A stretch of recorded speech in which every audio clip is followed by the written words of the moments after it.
स्वागत है आपका हमारे YouTube channel GK with me में। आज की क्लास में हम पढ़ना शुरू करेंगे हरियाणा का हरियाणा की नदियों के बारे में। पहले वाली क्लास में हमने हरियाणा के सभी फिजिकल डिवीजन के बारे में पढ़ लिया था कि हरियाणा कब बना, हरियाणा में कौन कितने मंडल हैं, कौन सा जिला कब बना, पुलिस रेंज कितनी है, कि कौन सी बाउंड्री किसके साथ में लगती है, वो सभी हम कंप्लीट पढ़ चुके हैं। आज की क्लास हमारी रहेगी, मेन टॉपिक रहेगा हरियाणा की नदियों के बारे में, वन्य जीव अभ्यारण्य के बारे में, और जितनी भी लेक्स हैं, जितनी नहरें हैं, उन सब के बारे में आज की क्लास में हम पढ़ लेंगे। ठीक है, तो शुरू करते हैं हमारी आज की क्लास। ये क्लास हमारी थोड़ी सी फास्ट रहेगी क्योंकि इसमें हमें रिवीजन करना है। वैसे तो मैंने ये टॉपिक्स जितने भी हैं आपको करा रखे हैं, मेरी प्लेलिस्ट में है सभी क्लासेस। ठीक है, पर ये क्लास का जो मोटिव है वो ये है कि आपकी इसमें फास्ट रिवीजन हो जाए। जो जो मेन पॉइंट्स हैं वो मैं आपको बताती जाऊंगी। सबसे पहले शुरू करते हैं हरियाणा के बारे में। मैंने आपको कल की क्लास में भी बताया था कि जो हरियाणा है ना, आपका ऊपर की तरफ यहाँ पर शिवालिक रेंज है। कौन सी रेंज है? इधर शिवालिक। ठीक है, शिवालिक आपके यहाँ पर 1.67% है, और इधर दक्षिणी तरफ कौन सी रेंज आती है? आपके अरावली रेंज है। आपके यहाँ पर अरावली बहुत ज्यादा नहीं है, इस तरीके से छुटपुट एरिया जो है आपके यहाँ पर अरावली रेंजेस का देखने को मिल जाता है, और ये 3.09% है। मतलब एरिया ये जो जो अरावली है ना, वैसे तो छोटे छोटे पार्ट्स में डिवाइडेड है, पर ये इकट्ठी है। ठीक है, ये आपके 3 ऊपर के इलाकों में देखने को मिलेगी। अरावली आपको दक्षिण की पट्टी में देखने को मिलेगी, दक्षिण पश्चिम की पट्टी में आपको अरावली रेंज देखने को मिलेगी। ठीक है, अब बात आती है हरियाणा की। जो हरियाणा में जो चेंजेस थे ना, वो मेसोजोइक काल में हुए थे, जब डायनासोर्स वगैरह का काल था, जब धरती में उलट पुलट हो रहा था, तब मेसोजोइक काल था। तब उस समय में हरियाणा की जो फिजिकल डिवीजन है उसमें चेंजेस हुए, और इसका जो निर्माण है वो कैनेजोइक काल में हुआ। किसमें हुआ है? कैनेजोइक काल में किसका निर्माण हुआ? हरियाणा का। ठीक है, अब बात कर लेते हैं हरियाणा कौन से भाग में आता है, हरियाणा में समुद्र तल से कितनी ऊंचाई, कहाँ की, कौन से एरिया की है।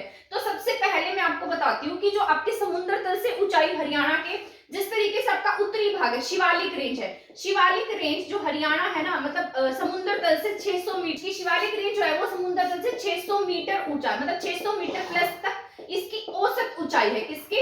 शिवालिक रेंज की। ठीक है, तो शिवालिक रेंज की औसत ऊंचाई 600 मीटर प्लस है। और अरावली इसके बाद यहाँ पर इसके बाद सबसे ऊपर कौन सी शिवालिक रेंजेस आती है? शिवालिक रेंज में आपके जिस तरीके से अंबाला है, की जाए शिवालिक रेंज की, तो शिवालिक रेंज आपके यहाँ पर सबसे ऊपर है। अंबाला, पंचकुला, यमुनानगर, ये सभी इलाके आपके शिवालिक रेंज में आते हैं। इसके बाद यहाँ पर जो आपकी नदियां आती हैं वो इसके बाद में नीचे की तरफ शुरू होती है पट्टी, जिसे हम क्या कहते हैं? गिरिपाद मैदान। क्या कहते हैं? गिरिपाद मैदान। ये आपके 25 से 27 मीटर की चौड़ी पट्टी होती है। यहाँ पर जो नदियां होती है, जैसे रेत, कंकड़, गाद, ये सब इकट्ठा हो जाता है, तो इसको क्या कह देते हैं? गिरिपाद मैदान है। ये 25 से 27 मीटर की चौड़ी पट्टी है ये।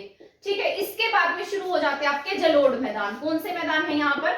जलोढ़ मैदान। ठीक है, जलोढ़ मैदान बहुत उपजाऊ होते हैं, कृषि के लिए बहुत अच्छे हैं। ठीक है, किसके लिए अच्छे हैं? कृषि के लिए। तो आपके हरियाणा में सबसे ज्यादा जो पाए जाते हैं ना, वो क्या है? जलोढ़ मैदान है। इसके बाद जो दक्षिण पश्चिम की पट्टी है, यहाँ पर ठूठ या फिर बावड़ी, झीलें, इस तरीके का जो भी एरिया है वो देखने को मिलता है। तो ठूठ, बावड़ी, झीलें आपके दक्षिण पश्चिम में है। उत्तर हरियाणा में क्या है? आपके बीच के पार्ट में जलोढ़ मैदान है। ठीक है, इससे ऊपर क्या है? गिरिपाद पट्टी है। इससे ऊपर क्या है? आपके शिवालिक रेंज है। ठीक है, अरावली की तरफ क्या बनती है? ठूठ, झील, बावड़ी, ये सब कहाँ देखने को मिलेंगे? आपको इसी एरिया में देखने को मिलेंगी। ठीक है, तो सबसे पहले शिवालिक रेंज थी, शिवालिक के बाद गिरिपाद मैदान की पट्टी, जिसे हम धर भी कहते हैं। क्या कहते हैं? धर। ठीक है, ये कितने मीटर की है? 25 से 27 मीटर की है। अरावली की बात की जाए तो अरावली, और इसकी औसत ऊंचाई कितनी है? 300 से 375 मीटर है। इसके बाद था जलोढ़ मैदान। जलोढ़ मैदान जो है, इसमें यहाँ पर 220 से 280 मीटर तक की इसकी औसत ऊंचाई है। इसे क्या कहा गया है? जलोढ़ मैदान कहा गया है। इसके बाद में आती है जो ठूठ और बावड़ी और ये झीलें हैं, और उसके बाद अरावली रेंज। अरावली रेंज की सबसे ऊंची चोटी 675 मीटर ऊंची कुलताजपुर गांव में है। कहां पर? कुलताजपुर गांव, नारनौल, महेंद्रगढ़ में है ना। हमने पढ़ा भी हुआ इसके बारे में, पहले वाली क्लास में भी मैंने बताया था आपको। इसे हम क्या कहते हैं? ढोसी हिल्स। क्या कहते हैं? ढोसी हिल्स। शिवालिक की सबसे ऊंची रेंज कौन सी थी? करो। कौन सी थी? करो। करो कितनी थी? 1467 या फिर 15-14 मीटर की थी। ठीक है, और यहाँ पर मैं आपको बता देती हूँ, इधर के मैदान जो है ना, यमुना नदी का, और इधर की तरफ है आपके घग्गर नदी का। इन्हें हम जानते हैं बाढ़ के मैदान के नाम से। क्या नाम है इनका?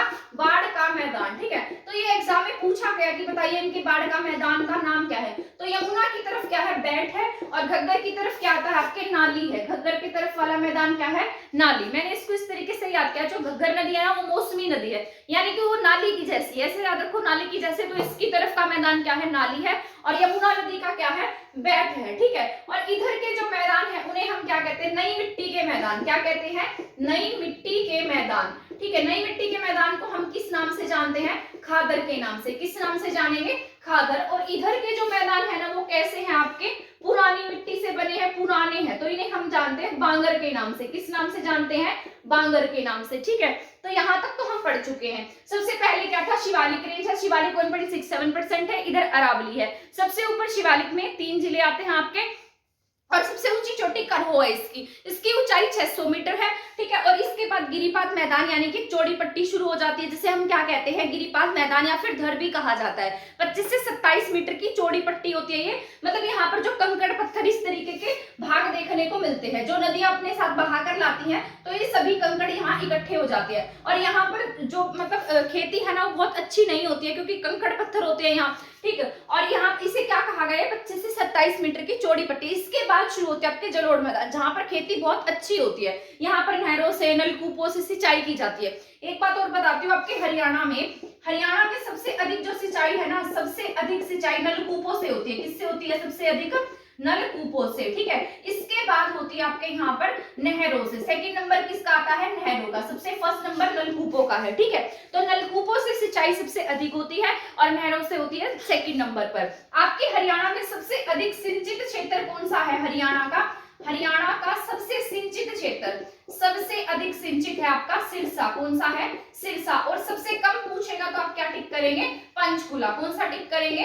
पंचकुला। ठीक है, तो सिरसा सबसे अधिक सिंचित है, सबसे कम सिंचित में पंचकुला आता है। ठीक है, और नलकूपों से सिंचित पूछेगा तो सबसे अधिक नलकूपों से सिंचित जिला आपका कैथल है। तो ये सभी पॉइंट्स आपको याद रखने हैं। ठीक है, इसके बाद यहाँ पर जलोढ़ मैदान शुरू हो जाता है, जहाँ कृषि के लिए बहुत अच्छा माना जाता है। इसके बाद ठूठ, बावड़ी, झीलें, बारिश का पानी इकट्ठा हो जाता है यहाँ, तो यहाँ पर क्या बन जाती है? ऐसे झीलें बन जाती हैं। इसके बाद अरावली रेंज 675 मीटर ऊंची, कुलताजपुर गांव कहाँ पर है? महेंद्रगढ़, नारनौल, ढोसी हिल्स, चंबल मिसी, 7000 साल तपस्या। ठीक है, ये सभी पॉइंट्स मैंने आपको बता दिए। इधर का मैदान क्या है? बैठ है। घग्गर वाला क्या है? नाली है। ठीक है, और यहाँ पर नई मिट्टी के मैदान खादर है, इधर वाले क्या है? बांगर है। पुराने मिट्टी के मैदान बांगर, नई मिट्टी के मैदान क्या होते हैं? खादर होते हैं। इसके बाद अब हम पढ़ना शुरू करते हैं नदियों के बारे में। ठीक है, जिस तरीके से मैंने यहाँ पर लिखा है, आपके यहाँ पर 2 माउंटेन रेंज है। आप सभी को पता है जो नदियां हैं वो कहाँ से निकलती है? पर्वतों से, पहाड़ों से ही निकलती है ना।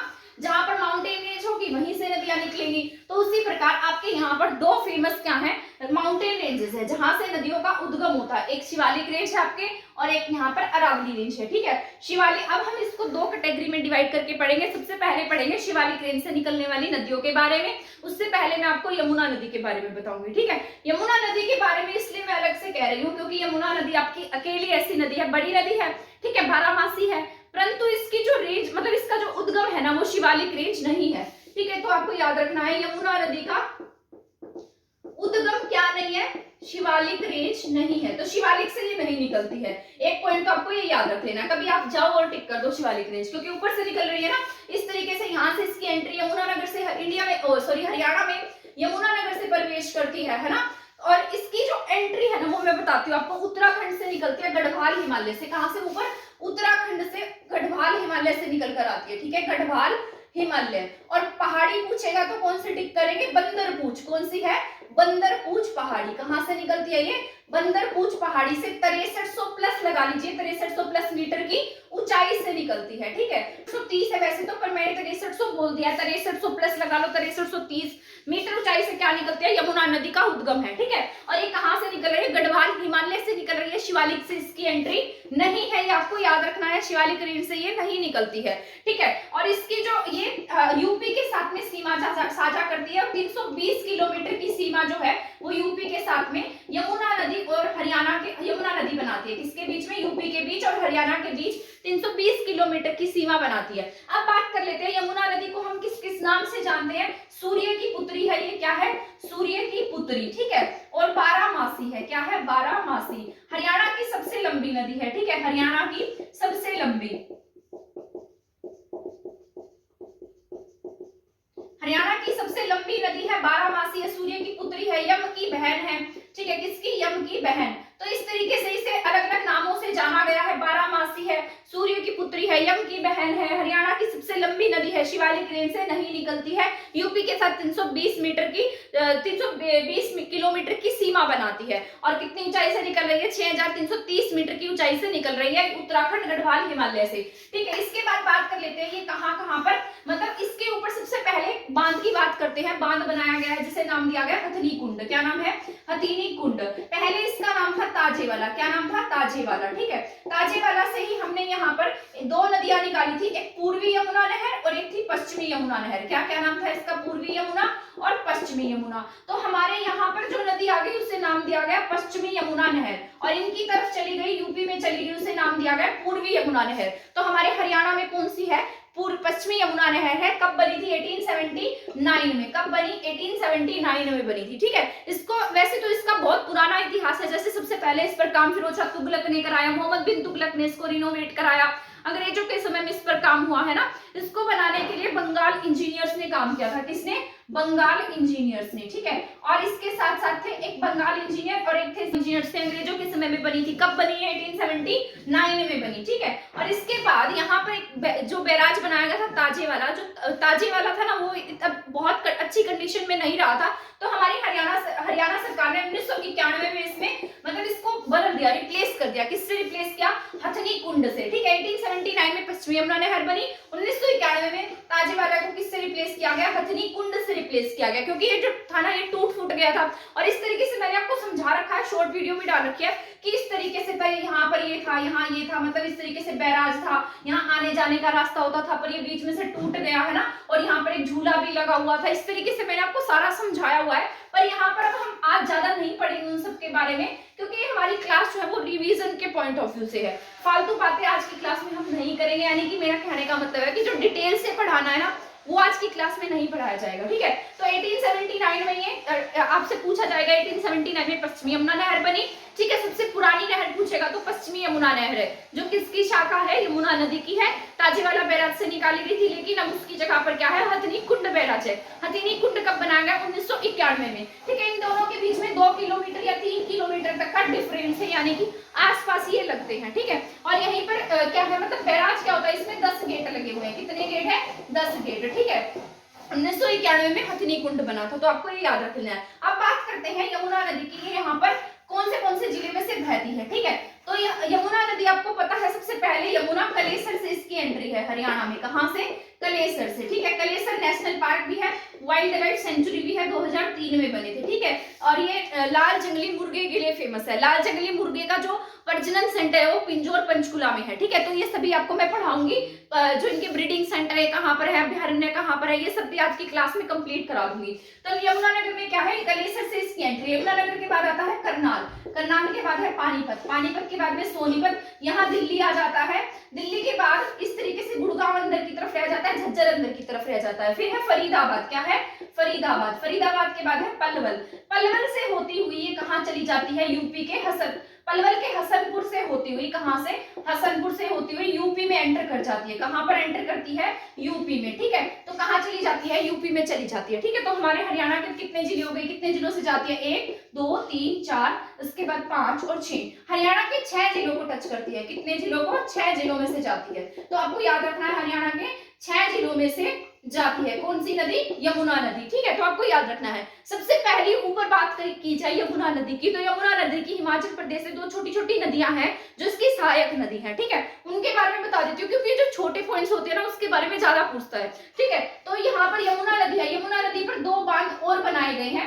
एक का नाम है रेणुका और एक का नाम है किशाऊ, ठीक है। ये आपको याद रखना है, किशाऊ और रेणुका, ठीक है। तो ये यमुना नदी है और यहाँ पर हिमाचल प्रदेश में से 2 छोटी छोटी नदियां निकल रही हैं और यमुना नदी की सहायक नदी है, ठीक है। तो ये बांध इसी नदी पर बनाए गए हैं। रेणुका बांध बनाया गया गिरी नदी पर। कौन सी नदी पर है, गिरी नदी पर, ऐसे याद रखना, रेणुका गिर गई, ठीक है।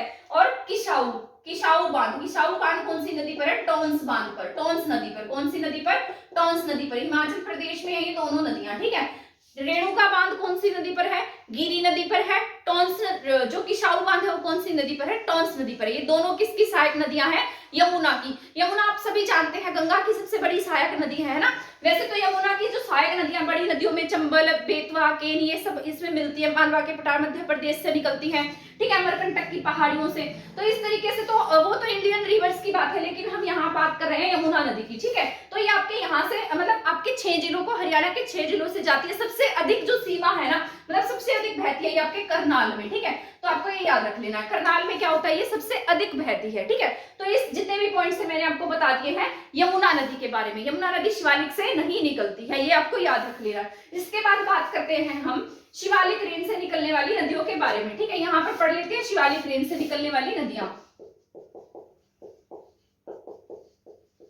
इसके बाद पढ़ते हैं सरस्वती के बारे में। किसके बारे में, सरस्वती, ठीक है। सबसे पहले घग्गर के बारे में पढ़ लेते हैं, क्योंकि रिलेट कर पाएंगे फिर आप इसको, क्योंकि छोटी नदियों के बारे में हम बाद में पढ़ लेंगे। घग्गर कौन सी नदी है, घग्गर। घग्गर नदी जो है ये आपके शिवालिक से निकलती है। कौन सी रेंज से, शिवालिक से। शिवालिक से कहां से निकलती है ये, शिवालिक रेंज से।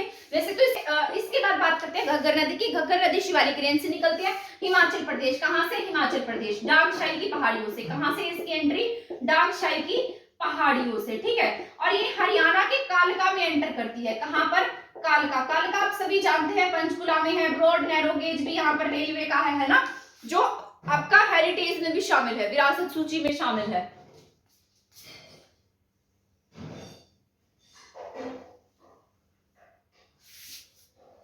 और ये 1927 मीटर की ऊंचाई से निकलती है। कितनी मीटर ऊंचाई से, 1927 मीटर की ऊंचाई से निकलती है। कौन सी आपकी घग्गर। 27 मीटर की ऊंचाई से कालका हिमाचल, कालका शिमला में प्रवेश करती है। और यहाँ से प्रवेश करके ये सबसे पहले कालका, सबसे पहला जिला क्या गया इसका, कालका है। कौन सी, बरसाती नदी है। अगर शिवालिक की सबसे बड़ी, शिवालिक रेंज की हरियाणा में सबसे बड़ी नदी पूछी जाती है तो कौन सी आपकी, घग्गर है, ठीक है। कैसी नदी है ये, बारहमासी नहीं है, ये मौसमी नदी है। कैसी है, मौसमी है। भृत, मौसमी नदी, बरसाती नदी, तो इसको अलग अलग नामों से जाना जाता है। पुराने समय में ऐसा कहा जाता है कि मतलब जो घग्गर नदी है ना, आज की जो सरस्वती नदी है वही घग्गर है। तो वैसे तो हम तो अलग अलग पढ़ते हैं हरियाणा में इनके बारे में, परंतु अगर जब हम उस हिस्ट्री के मतलब जब हम इंडियन ज्योग्राफी में पढ़ते हैं तो घग्गर वही हमारी सरस्वती ही मानी जाती है।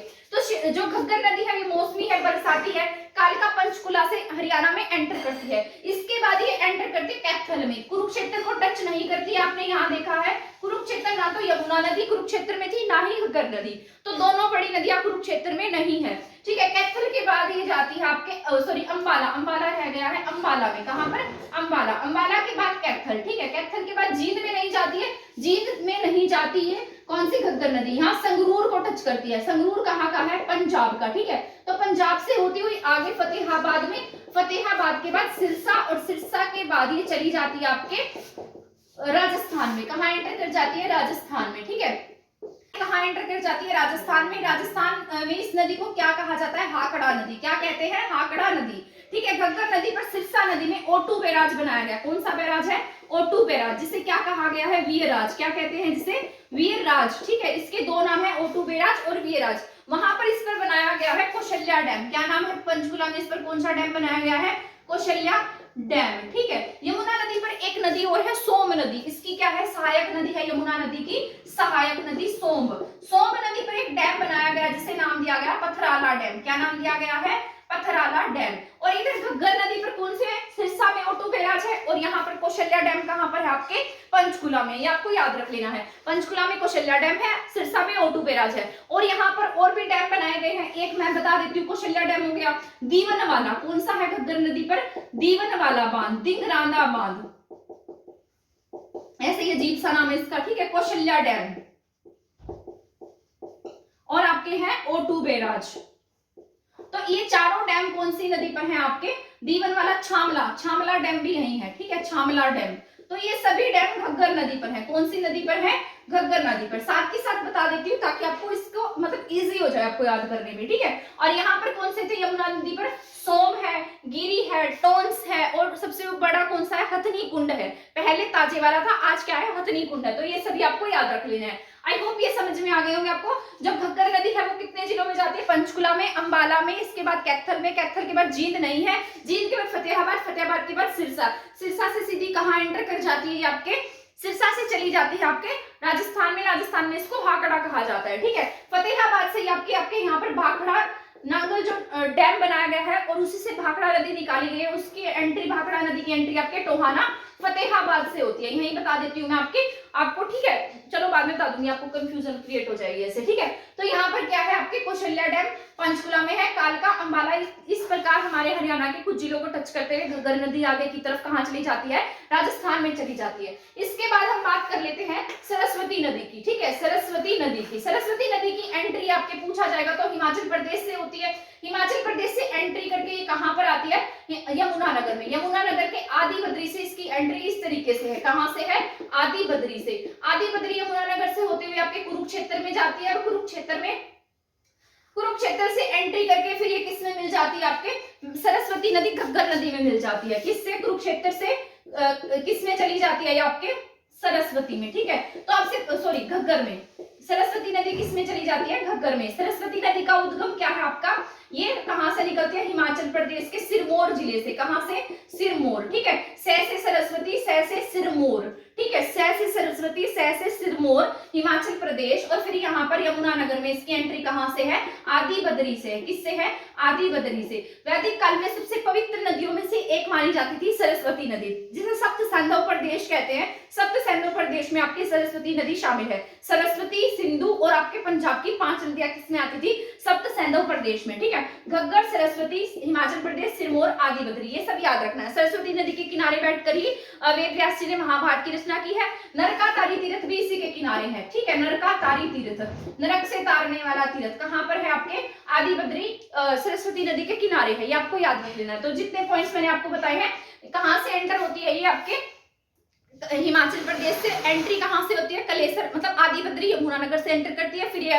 कुरुक्षेत्र से होकर फिर किसमें मिल जाती है, सरस्वती में। तो सॉरी, घग्गर में। सरस्वती किसकी सहायक है, घग्गर की। इसके बाद में अब आपको बताती हूँ टांगड़ी। टांगड़ी आपकी इसलिए इंपॉर्टेंट है क्योंकि आपके हरियाणा से ही निकलती है और हरियाणा में ही विलीन हो जाती है। हरियाणा से ही निकलती है और हरियाणा में ही विलीन, यानी कि हरियाणा में ही खत्म हो जाती है, ठीक है। और ये कहां से इसकी एंट्री है, कालका पंचकुला से, ठीक है। कालका मोरनी की पहाड़ी से निकलती है। कहां से निकलती है, मोरनी की पहाड़ी से, ठीक है। कहां से, मोरनी की पहाड़ी से होती हुई अंबाला, अंबाला से कुरुक्षेत्र। तो कुरुक्षेत्र में जाती है, ये आपको याद रखना है, ठीक है। कुरुक्षेत्र में जो छोटी छोटी नदियां, मारकंडा है, सरस्वती है ना, टांगड़ी है, ये सभी कुरुक्षेत्र में जाते हैं। बड़ी नदियां दोनों कुरुक्षेत्र में नहीं है। टांगड़ी यहाँ से होती हुई फिर किसमें मिल जाती है, ये मारकंडा में मिलती है। टांगड़ी मारकंडा में, मारकंडा सरस्वती, सरस्वती घग्गर, ठीक है। ऐसे मैं आपको यहाँ लिखकर बता दूंगी। इसके बाद बात कर लेते हैं मारकंडा की। मारकंडा बहुत पुरानी नदी है, इसका पहले पुराना नाम अरुणा था। क्या नाम था इसका, अरुणा, ठीक है। मारकंडा भी हिमाचल प्रदेश से निकलती है और ये कहां से निकलती है, नाहन, हिमाचल प्रदेश के नाहन क्षेत्र से, ठीक है। मार्कंडे ऋषि के नाम पर इसका नाम क्या रखा गया, मार्कंडा नदी रखा गया है, ठीक है। और ये कहां से एंटर करती है, ये आपके नाहन क्षेत्र से निकलती है, हिमाचल प्रदेश से। फिर बाद में ये आपके इसकी धरती धर की पहाड़ियों से निकलती है और ये अंबाला में इसकी एंट्री होती है, ठीक है। और नाहन क्षेत्र से प्रवेश करती है, मार्कंडे ऋषि के नाम पर इसका नाम रखा गया है। बाद में किसमें मिल जाती है, मार्कंडा सरस्वती में मिलती है, ठीक है। सरस्वती किसमें मिलेगी, घग्गर में मिलती है। तो मैं यहाँ पर सभी के बारे में लिख देती हूँ एक बार। मार्कंडा, अरुणा, हिमाचल प्रदेश, नाहन, मार्कंडे। टांगड़ी एक हरियाणा की ही नदी है, मोरनी से निकलती है, हरियाणा में ही खत्म हो जाती है, ठीक है। इसके बाद सरस्वती हिमाचल प्रदेश, सिरमौर जिला। इसके बाद में ये आदि बद्री से हरियाणा में एंटर करती है और किसमें मिल जाती है, घग्गर में, ठीक है। मैं यहाँ पर सबके बारे में लिख देती हूँ ताकि आपके पॉइंट्स जो है वो क्लियर हो जाए, ठीक है। सबसे पहले मैं यहाँ लिखती हूँ, सबसे पहले है आपके टांगड़ी। टांगड़ी किसमें मिलती है, मारकंडा में। किसमें जाएगी, मारकंडा में। मारकंडा किसमें जाती है, सरस्वती में, ठीक है। सरस्वती किसमें जाएगी, घग्गर में। तो ये इनकी एक दूसरे की सहायक नदी है, ठीक है। तो आपकी इस तरीके से ये नदियां कंप्लीट हो गई है। इसके बाद है ये, आप इसको ऐसे याद रखें, ठीक है। इसके बाद मैंने लिखा है चेटांग नदी। हरियाणा की सबसे छोटी नदी है, 9 किलोमीटर की है। कितनी है, हरियाणा की सबसे छोटी नदी कौन सी है? चेटांग नदी है, 9 किलोमीटर की है, ठीक है। शिवालिक रेंज की है, ये भी कौन सी रेंज की है? शिवालिक रेंज की, ठीक है। और ऐसा माना जाता है कि घग्गर और सरस्वती के पैरेलल, ये सरस्वती के पैरेलल चलती है और घग्गर नदी की सहायक नदी है। किसमें मिल जाती है? घग्गर नदी में, ठीक है। जो सीसवाल शहर है वो इसी के किनारे है, चेटांग नदी के किनारे, और इसी को प्राचीन समय में दृश्वदी नदी के नाम से भी जाना जाता था। दृश्वदी नदी भी कौन सी है? यही है, ठीक है। तो आपको ये पॉइंट्स याद रखना। नदी पूछेगा तो आपको राक्षी नदी टिक करना। राक्षी नदी भी शिवालिक रेंज की है, बहुत छोटी सी नदी है। कौन सी? राक्षी नदी, ठीक है। और ये कहां से एंटर करती है? नगर के पास बिलासपुर से शाहपुर नामक क्षेत्र से एंटर करती है, और ये किसमें मिल जाती है? चेटांग नदी, यानी कि जो राक्षी नदी है दृश्वदी नदी में मिल जाती है, ठीक है। तो राक्षी किसकी सहायक है? दृश्वदी की या चेटांग नदी की। ये कितने किलोमीटर की है? 9 किलोमीटर की है। इसके बाद आती है थापना। थापना कितने की है? 15 किलोमीटर की है। इसके बाद है टांगरी। टांगरी कितने किलोमीटर? सभी पॉइंट शिवालिक रेंज से संबंधित जितनी भी नदियां थी उनके बारे में मैंने पढ़ा दिया है, रिवाइज हो गया होगा आपको ये। और यहाँ पर यमुना नदी के बारे में मैंने आपको पढ़ा दिया। यमुना, घग्गर, चेटांग, सरस्वती, मारकंडा, टांगड़ी, दोहान तो आपके उसकी है, दक्षिण की है, ठीक है, दृश्वदी। इसके बाद है राक्षी। ये सभी नदियां हमने पढ़ ली है। इसके बाद हम पढ़ते हैं अरावली रेंज के बारे में। अरावली से बहुत छोटी छोटी नदियां निकलती हैं, लेकिन ये छोटी छोटी नदियां ही एग्जाम में पूछी जाती हैं, ठीक है। अब बात कर लेते हैं हम नीचे की तरफ अरावली रेंज की। अरावली रेंज में दक्षिण हरियाणा की सबसे बड़ी नदी कौन सी है? दक्षिण हरियाणा की। भारत की नहीं है, दक्षिण भारत की तो गोदावरी है, जिसे हम वृद्ध गंगा, बूढ़ी गंगा, दक्षिण की गंगा भी कहते हैं, ठीक है। इसके बाद है दक्षिण हरियाणा। दक्षिण हरियाणा की सबसे बड़ी नदी कौन सी है? साहिबी। कौन सी है सबसे बड़ी? साहिबी है, ठीक है। साहिबी नदी जो है ना, इसकी एंट्री कहां से होती है? इस तरीके से, ये जयपुर के पास से, जयपुर से इसकी एंट्री है। जयपुर से सीवर की पहाड़ियों से निकलती है। कहां से? सीवर की पहाड़ियों से। यहां से एंट्री रेवाड़ी के पास कोट कासिम नामक स्थान से रेवाड़ी में एंटर करती है। कहां पर? हरियाणा से कोट कासिम। कहां पर? कोट कासिम। रेवाड़ी से इसकी एंट्री है, कोट कासिम नामक स्थान पर, ठीक है। तो जयपुर में क्या है? सीवर की पहाड़ियों से निकलती है और वहां से होती हुई रेवाड़ी में कोट कासिम नामक स्थान पर एंटर कर जाती है, ठीक है। कहां पर? हमारे हरियाणा में। अब साहिबी नदी कौन से एरिया में जाती है? साहिबी नदी किसकी सहायक नदी है? बाद में ऐसा माना जाता है नजफगढ़ नाले में मिल जाती है। नजफगढ़ नाला बाद में किसमें मिल जाता है? घग्गर नदी, यमुना नदी में, ठीक है। तो यमुना नदी की सहायक भी हम इसको कह सकते हैं। तो ये साहिबी नदी कहां से एंटर करती है? रेवाड़ी में, ठीक है। रेवाड़ी से गुरुग्राम में भी इसकी एंट्री है, झज्जर में भी इसकी एंट्री है, ठीक है। और साहिबी नदी पर एक डैम बनाया गया है, मसानी बांध। क्या बनाया गया है? मसानी बांध। ऐसा माना जाता है कि 1977 में इस साहिबी नदी में बाढ़ आ गई थी, तो बाद में 1981 में इस पे क्या बना दिया गया? डैम बना दिया गया, जिसे क्या नाम दिया गया है? मसानी बांध। तो मसानी बांध पूछेगा तो आपको क्या टिक करना है? साहिबी नदी टिक करना है, ठीक है। तो साहिबी नदी पर एक डैम बनाया गया है, मसानी डैम। और ये साहिबी नदी की एंट्री इस तरीके से हरियाणा में होती हुई है, कहां पर जाती है? रेवाड़ी। रेवाड़ी से गुड़गांव, गुड़गांव में बहती है, ठीक है। GRJ ऐसे याद रख लेना, GJR या GRJ से याद रख लेना, ठीक है। तो ये कौन सी नदी है? साहिबी। दक्षिण हरियाणा की क्या है? सबसे बड़ी नदी है, ठीक है। तो दक्षिण हरियाणा की सबसे बड़ी नदी कौन सी है? साहिबी आप टिक करेंगे। इसके बाद है इंदौरी। इंदौरी भी आपकी छोटी सी नदी है। इसका पुराना नाम था अंशुमती नदी। क्या था इसका नाम? अंशुमती, ठीक है। तो इंदौरी का पुराना नाम क्या था? अंशुमती। क्या नाम था इसका? अंशुमती। इंदौरी पहाड़ियों से निकलते, मेवात में है इंदौरी पहाड़ियां, तो वहां से क्या है? इसका उद्गम है, ठीक है। इंदौर की पहाड़ियों से निकलते हैं, इंदौरी पहाड़ियों से भी आप इसको कह सकते हैं। और ये इसका पुराना नाम अंशुमती था। हरियाणा में कहां पर? मेवात से एंटर करती है। मेवात से एंटर करते हुए आपके हरियाणा के, मैंने लिखा है यहाँ पर इंदौरी नदी। इंदौरी नदी मेवात प्लस रेवाड़ी में, मेवात से होती हुई रेवाड़ी में जाती है। रेवाड़ी से फिर ये किसमें मिल जाती है? साहिबी नदी में मिल जाती है। इसके बाद है दोहान। दोहान कहाँ जाती है? नीमका थाना क्षेत्र से निकलती है, और ये नीमका थाना क्षेत्र से होती हुई आपके यहाँ पर एंटर करती है हरियाणा में, ठीक है। और फिर बाद में ये आपके साहिबी नदी में मिल जाती है। 20 किलोमीटर ये राजस्थान में बहती है, राजस्थान से निकलती है, यहाँ पर नीमका थाना क्षेत्र से एंटर करती है। 20 किलोमीटर राजस्थान में है और 50 किलोमीटर कहाँ है? आपके हरियाणा में है, ठीक है। इसके बाद है कृष्णावती। दक्षिण हरियाणा की सबसे छोटी नदी है। क्या है? दक्षिण हरियाणा की सबसे छोटी नदी, ठीक है। और उत्तर हरियाणा की, सॉरी, शिवालिक हरियाणा की कौन सी थी? शिवालिक रेंज की सबसे छोटी नदी कौन सी थी? मैंने आपको बताया था चेटांग नदी थी। अरावली की सबसे छोटी कृष्णा नदी है। राजस्थान के जयपुर से निकलते हुए महेंद्रगढ़ के नारनौल में एंट्री करती है।